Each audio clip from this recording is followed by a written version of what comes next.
तोच नाश्ता खाऊन तुम्हाला पण कंटाळा आला असेल तर अगदी थंबनेलला दाखवल्याप्रमाणे 1 वाटी तांदळाच्या पिठात अर्धी वाटी दही घालून अतिशय पौष्टिक व झटपट तयार होणारी रेसिपी बघूया। नमस्कार मंडळी, तुम्हा सर्वांच्या नवीन एका व्हिडिओमध्ये खूप खूप स्वागत। चला तर मंडळी, आज मी तुम्हाला अगदी पौष्टिक व झटपट तयार होणारा नाश्ता दाखवणार आहे। त्याकरिता एक मिक्सरचे भांडे घेतले, 1 वाटी तांदळाचे पीठ घेतले, त्यात अर्धा वाटी रवा घातला, अर्धा वाटी दही घालून घेतले, 3-4 हिरव्या मिरच्या घेतल्या, भरपूर सारा लसूण व 1 चमचा जिरे घालून घेतले। सर्व साहित्य मिक्सरच्या भांड्यामध्ये घेतले, त्यात अर्धा ग्लास पाणी घातले व मिक्सरला फिरवून घेतले। पाणी प्रमाणातच घालावे, पाणी जास्त घातले तर पातळ होते, पाणी कमी घातले तर घट्ट होते। बघा, या पद्धतीने आपली पेस्ट तयार झाली पाहिजे। तुम्हाला जर माझ्या रेसिपीज आवडत असतील तर व्हिडिओला एक लाईक व सबस्क्राईब करायला विसरू नका। तसेच तुम्ही कुठून बघताय हेही सांगायला विसरू नका। तयार केलेली पेस्ट एका बाउलमध्ये काढून घेतली। हे पीठ चमच्याच्या सहाय्याने चांगले फेटून घ्यावे, म्हणजे त्यात असलेली गाठ राहत नाही। सर्व पीठ चांगले फेटून झाल्यानंतर 10 मिनिटांकरिता झाकण ठेवून बाजूला ठेवूया। 10 मिनिटं होत आहे तोपर्यंत एका पातेल्यामध्ये पाणी उकळण्यासाठी ठेवले। आता 10 मिनिटं झाल्यानंतर पीठ पुन्हा फेटून घेतले व त्यात चवीनुसार मीठ घातले, तेही चांगले फेटून घेतले। आतापर्यंत तुम्हाला सांगितलं नाही का या मिश्रणापासून आपण काय बनवणार आहे, तर या मिश्रणापासून आपण ढोकळा बनवणार आहे। हा ढोकळा तुम्ही ताटात किंवा केक टिनमध्ये सुद्धा बनवू शकता किंवा कुकरच्या डब्यात सुद्धा बनवू शकता। मी केक टिनमध्ये बनवणार आहे। मीठ चांगले मिक्स करून झाल्यानंतर त्यात 1 इनोचे पॉकेट घालून घेतले। इनोच्या पॉकेटमधील इनो घातल्यानंतर त्यावर चमचाभर पाणी सोडावे व चांगले मिश्रण मिक्स करून घ्यावे। अगदी दाखवते त्याप्रमाणे मिश्रण मिक्स करून झाल्यानंतर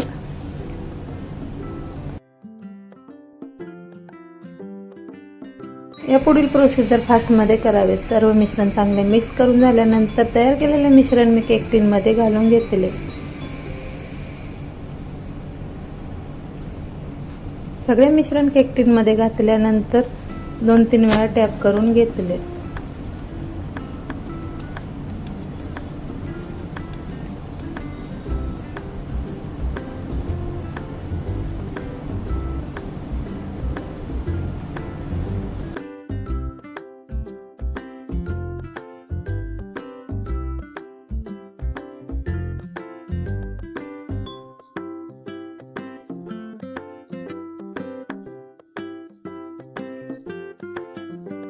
मिश्रण टॅप करून झाल्यानंतर त्यात चिमूटभर लाल तिखट घालून ते भुरभुरून दिले, म्हणजे दिसायला खूप सुंदर असा ढोकळा तयार होतो। गॅसवर पाणी ठेवले होते, ते उकळले होते, त्यात जाळी ठेवली व वरून तयार केलेले मिश्रण ठेवून घेतले व पुन्हा झाकण ठेवून चांगले 20 ते 25 मिनिट शिजवून घेतले। 25 मिनिट झाल्यानंतर सुरीच्या साहाय्याने चेक केले, आपला ढोकळा तयार। सुरीला काही चिपकत नाही, म्हणजे आपला ढोकळा तयार असे समजावे। नंतर गॅस बंद करून ढोकळा बाजूला काढून घेतला व थंड झाल्यानंतर त्याच्या कडा काढून घेतल्या। कडा काढून घेतल्यानंतर एका ताटावर काढून घेतले।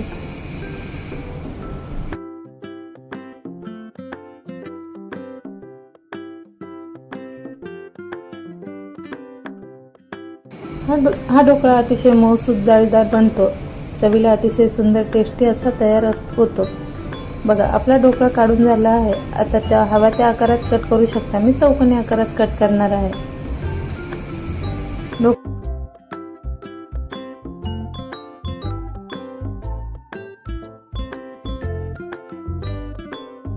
बघा, आपला ढोकळा अगदी जाळीदार, अगदी स्पंच असा तयार झाला आहे।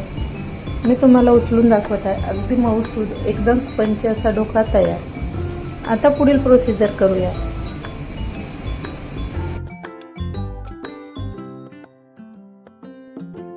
तडका पॅन गॅसवर ठेवला, त्यात 1 पळी तेल घालून घेतले। तेल गरम झाल्यानंतर त्यात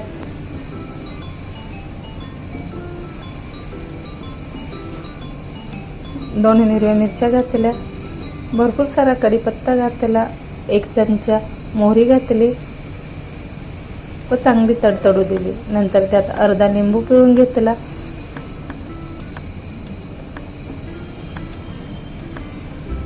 व अर्धा ग्लास पाणी घालून घेतले.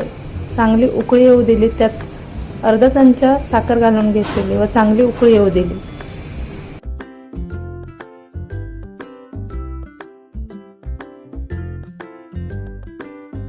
आपला तडका तयार आहे.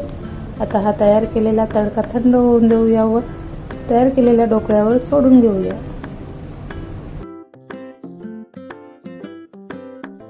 पद्धतीने तयार केलेले पाणी ढोकळ्यावर सोडून घेतले.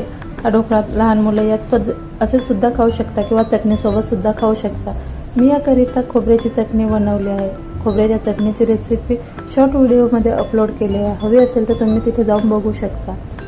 चवीला अतिशय सुंदर, टेस्टी व अगदी चटपटीत असा ढोकळा तयार होतो. एकदा नक्की ट्राय करा. लहानांप्रमाणे मोठेही आवडीने खातील असा चटपटीत ढोकळा बनतो.